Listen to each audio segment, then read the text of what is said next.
brief inshallah ta'ala, because khairul kalami man qalla wa dal, the best of speech is the one which is short and precise. اور یہ topic بھی ایسا نہیں ہے کہ اس پہ بہت لمبا بولا جائے، کچھ پوائنٹرز دیے جائیں گے انشاءاللہ تعالی، تاکہ آپ لوگوں کو اس حوالے سے کلیئرٹی مل جائے۔ پہلی بات تو یہ بات جان لیں کہ جو شخص، جو بھائی، جو بہن اپنی زندگی میں محاسبہ کرتا رہتا ہے اپنا، اس کے اخلاق کیسا ہے، اس کی سیکرٹ لائف کیسی ہے، اس کے فائنینسز کیسے ہیں، اس کا لوگوں کے ساتھ تعلق کیسا ہے، different aspects of his personality کے بارے میں وہ جانچتا رہتا ہے، جانچ پڑتال کرتا رہتا ہے، and he ponders over his faults, وہ اپنا محاسبہ کرتا رہتا ہے۔ یعنی محاسبہ از حاسبوا انفسکم قبل ان تحاسبوا۔ عمر بن خطاب نے کہا تھا کہ اپنا محاسبہ، اپنے آپ کو اکاؤنٹیبل ٹھہرا لو، اس سے پہلے تمہیں اکاؤنٹیبل اللہ تعالیٰ کی بارگاہ میں ٹھہرایا جائے، اور اپنے اعمال کا وزن کر لو اس دنیا میں۔ یعنی اپنے اعمال، اپنے نا ذرا اپنے ٹیچر بن جائے، اپنے ایگزامینر بن جائیں کہ میں کس لیول پہ ہوں۔ جو شخص یہ کرتا ہے، جس میں یہ انڈیکیٹرز ہیں، واللہ انشاءاللہ تعالی his ایمان is complete and he is preparing for the آخرہ انشاءاللہ تعالی۔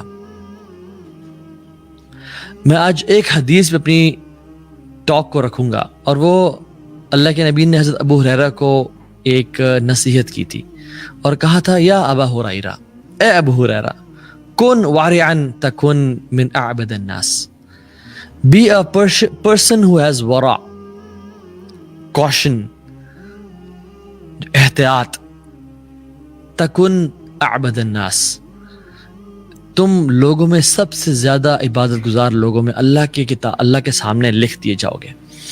اللہ کی نظر میں تم نے اگر سب سے زیادہ عابد، زاہد، عبادت گزار بننا ہے، ولی بننا ہے، کیا کرو؟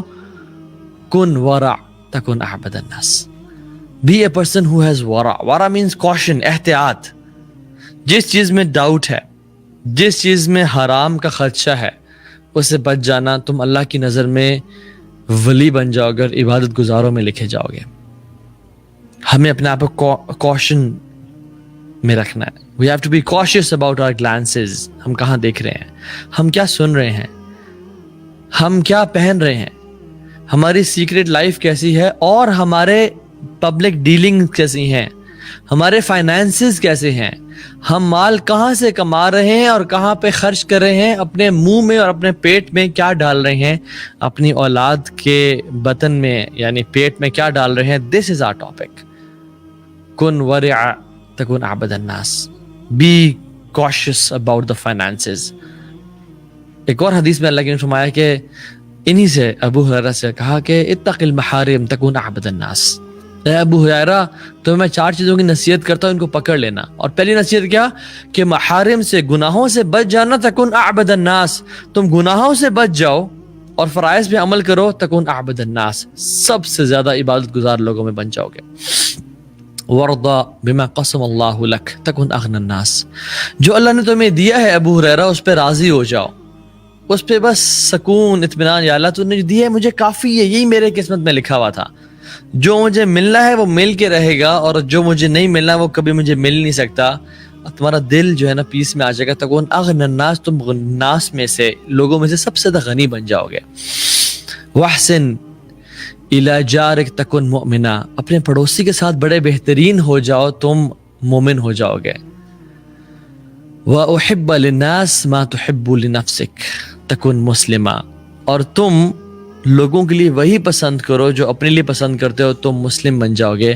وَلَا تُكْثِرِ الضَّحِكَ فَإِنَّ كَثْرَةَ الضَّحِكِ تُمَيِّتُ الْقَلْبَ، اور زیادہ ہنسا نہ کرو، بے شک زیادہ ہنسنا دل کو مردہ کر دیتا ہے۔ تو اس حدیث میں اللہ کے نبی نے 4 ایڈوائزز کی، جس میں ہم پہلے بھی بات کریں گے، اتق المحارم تکن اعبد الناس، کہ گناہوں کو اور حرام کو چھوڑ دو تم لوگوں میں سب سے غنی ہو جاؤ گے. اور کن وارن تکن عابد الناس, اور کوشش کو اپناؤ, یعنی احتیاط برتو, تم اللہ کی نظر میں سب سے زیادہ غنی اور سب سے زیادہ عبادت گزار لوگوں میں ہو جاؤ گے. ہم آج کے بارے میں بات کریں گے ورا ریگارڈنگ منی. Prophet صلی اللہ علیہ وسلم was extra cautious when it came to money.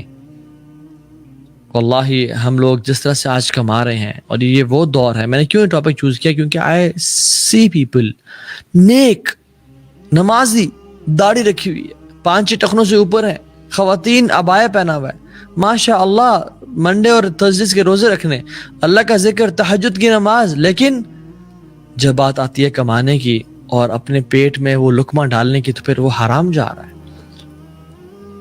ہے. سبحان اللہ, imagine coming on the day of judgment with so many good deeds, لیکن ہمارے ڈاؤن فال کا جو سبب بنے وہ کیا بنے, کچھ مال جو ہم نے کمایا وہ ڈاؤٹ فل تھا, وہ جو منہ میں ڈالا وہ شک والا تھا, جو ہم نے پہنا وہ اس میں شک تھا کہ حلال ہے یا حرام ہے, جو گاڑی چلائی اس میں شک کہ حلال ہے یا حرام ہے. حرام کی تو بات اور, شک ہونا کہ یہ حلال تھا یا حرام تھا, جو لیا جو دیا وہ شک کہ کیسا ہے یہ. So be cautious regarding the rupee and the dinar and the dirham and the dollar. اس کے بارے میں انشاءاللہ بات کریں گے. رسول اللہ صلی اللہ علیہ وسلم he was extra cautious, بڑی احتیاط کرتے تھے. اللہ کے نبی صلی اللہ علیہ وسلم صحابہ سے ایک جگہ جا رہے ہیں, اور آپ صلی اللہ علیہ وسلم کو 3 دن گزر جاتے تھے, کچھ زیادہ کھاتے بھی نہیں تھے, اپنی پیٹ بھر کے نہیں کھاتے تھے, صرف کھجور اور پانی پہ گزارا کر لینا, بلکہ 3 دن مہینے ان کے گھر پہ بھی چولہا نہیں جلتا تھا, یعنی آگ جلتی نہیں تھی. امیجن گھر میں آگ نہ جلے, وہاں پہ کچھ نہیں پک رہا, یعنی وہاں پہ کھجور اور پانی پہ گزارا کیا جا رہا ہے. جا رہے ہیں صحابہ کے ساتھ, دیکھا ایک کھجور گری پڑی ہے, اس کو اٹھایا, کھانے لگے لیکن نہیں کھایا اور چھوڑ دیا. کیا کہتے ہیں, لولا ان تکون من صدقۃ لاکلتها, کہتے ہیں کہ اگر مجھے خوف نہ ہوتا کہ صدقہ کا مال ہے, مسلم ٹریجری کا مال ہے, بیت المال ہے, یا کسی کے صدقہ کا مال ہے جو کہ نبی اور آل نبی پہ حرام ہے, تو میں یہ کھا لیتا. یعنی رسول اللہ صلی اللہ علیہ وسلم, یا اللہ جن کو کھانے کو مل نہیں ہے, کچھ کھجور نیچے زمین میں پڑی ہوئی ہے تو انسان کھا لے پی لے, کیا ہے اس میں مسئلہ ہے. نہیں, ورا cautious, لولا ان تکون من صدقۃ لاکلتها, اگر مجھے خوف نہ ہوتا نا کہ یہ صدقے کا مال ہے, میں اس کو کھا لیتا. رسول اللہ صلی اللہ علیہ وسلم عصر کی نماز پڑھا رہے ہیں, سلام پھیرتے ہی جلدی سے اٹھے اور گھبراہٹ میں نکل گئے صحابہ کے اوپر سے, یعنی ان کو کراس کرتے کرتے گھر گئے اور کچھ دیر بعد واپس آئے. اور آپ نے صحابہ کے چہروں پہ ایک اسٹانشمنٹ کے اثرات دیکھے. they were surprised and astonished کہ یار آپ صلی اللہ علیہ وسلم آپ نے ایسا کبھی نہیں کیا, یہ کچھ نیا ہم نے دیکھا ہے. تو کہتے ہیں کہ میں نماز پڑھ کے جب فارغ ہوا, مجھے خیال آیا کہ میرے گھر میں کچھ گولڈ کوائنز پڑے ہوئے تھے, تو مجھے وہ کراہیت محسوس ہوئی, مجھے پسند نہیں آیا کہ وہ میرے گھر میں پڑے رہیں, اور میں نے اپنی فیملی کو آرڈر کر دیا کہ اس کو ڈسٹریبیوٹ کر دیں. اور کچھ روایت میں آتا ہے کہ وہ صرف 3 درہم یا دینار تھے, آپ نے ان کو بھی اپنے گھر میں رکھنا پسند نہیں فرمایا اور دے دیا.